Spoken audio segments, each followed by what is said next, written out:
Bayangkan kamu tersesat di tengah pegunungan bersalju, tanpa makanan, tanpa api, dan hanya tubuh manusia di sekitarmu yang masih hangat. Di titik itu, apakah kamu masih bisa berpikir jernih, atau insting bertahan hidup akan mengambil alih segalanya? Kisah ini bukan film horor. Ini adalah kisah nyata dari seorang pria bernama Alfred Packer, satu-satunya manusia dalam sebuah ekspedisi ekstrim yang kembali hidup menembusnya, tapi dengan perut kenyang dan tubuh penuh darah.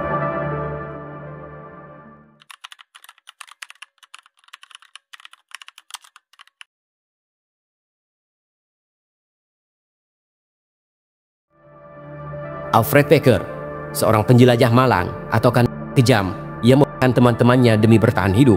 Fakta-fakta di balik kasus ini akan membuat kamu sulit percaya, dan hingga saat ini banyak yang masih memperdebatkan apakah dia korban keadaan atau justru monster bertopeng manusia. Karena kisah ini akan membawa kita menyelusuri sisi gelap manusia, di mana rasa lapar, ketakutan, dan moralitas saling bertarung di antara salju dan mayat.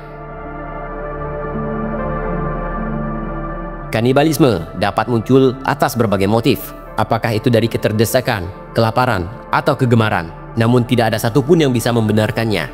Akan tetapi perilaku ini pun sebetulnya menimbulkan polemik, karena secara hukum kanibalisme tidak dapat dikategorikan sebagai kejahatan. Adalah Packer. Ia lahir pada Januari 1842 di Allegheny County, Pennsylvania. Sampai tahun 1860-an, ia menjalani kehidupan yang cukup rumit. Ia juga pernah bergabung dan berjuang selama Perang Sipil di Amerika Serikat berlangsung. Waktu bergulir, ia berjuang mencari nafkah dengan berbagai pekerjaan di Colorado. Namun semuanya tidak mudah dilakoni, sampai kemudian sebuah tragedi menimpanya dan menjadikannya sebagai salah satu karakter paling brutal dalam sejarah Colorado. Pada tahun 1873, saat itu sedang musim dingin, Packer beserta 5 rekannya, Ismael Swan, Shannon Bell, George Nunn, Frank Miller, dan James Humphrey berangkat menuju pegunungan San Juan untuk mencari emas di California. Dalam perjalanan, kondisi lingkungan semakin memburuk, membuat sebagian dari mereka jatuh lemas akibat persediaan makanan yang habis. Saat itu tidak ada lagi yang bisa dimakan untuk bertahan hidup.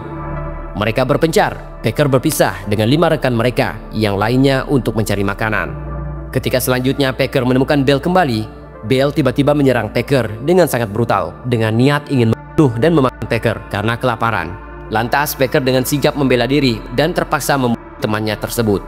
Tidak lama kemudian, Packer juga menemukan rekan yang lain dan sudah dalam keadaan tidak bernyawa. Tubuh mereka berlumuran darah dengan daging yang berserakan. Packer menyadari bahwa Bell sudah melakukan kekejian yang disebut kanibalisme.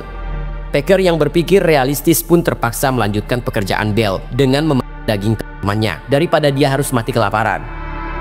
Packer memang tidak menemukan emas California yang dicari, namun ia berhasil keluar dari pegunungan yang ekstrim tersebut. Singkatnya, ia ditangkap oleh polisi setempat.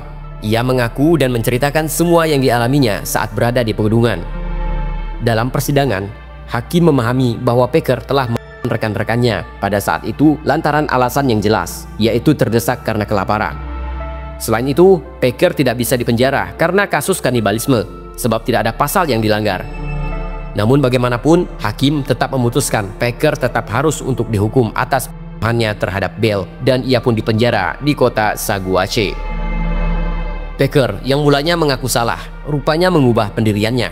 Tidak lama setelah ia dijebloskan ke dalam bui, ia berhasil kabur dan menggunakan identitas baru sebagai John Schwartze. Barulah 1 dekade kemudian, Packer ditemukan dan kembali ditangkap. Awalnya ia akan dijatuhkan hukuman mati, namun diubah menjadi 40 tahun penjara di kota Cannon. Setelah bebas, ia pindah ke Jefferson County. Hingga akhir hayatnya, Packer tidak pernah benar-benar mengaku membunuh kelima rekannya. Ia bersikeras hanya memakan tubuh mereka setelah mati. Tapi apakah itu benar? Atau hanya pembenaran dari rasa bersalah yang tidak pernah hilang? Packer dijuluki sebagai The Colorado Cannibal. Masyarakat pun tidak melupakannya. Mereka malah menjadikannya legenda yang kelam. Dunia mungkin tidak akan pernah tahu kebenaran yang sesungguhnya.